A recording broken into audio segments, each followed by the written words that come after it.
यहाँ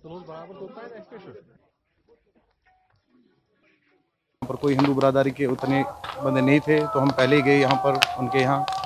तो वहाँ पर सिख बरादरी, हम हिंदू मुस्लिम सिख इत्तेफाक बराबर शान व शाना होते हैं। जब भी कोई ऐसा हादसा होता है तो हम इकट्ठे इनको मदद करते हैं आपस में।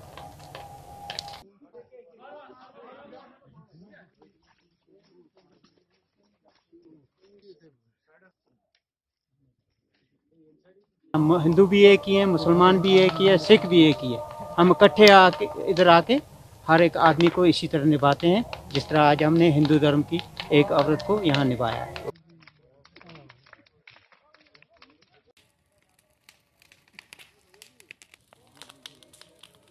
हिंदू हो या मुसलमान, सिख हो या ईसाई, हर एक के सुख दुख में पेश पेश रहते हैं।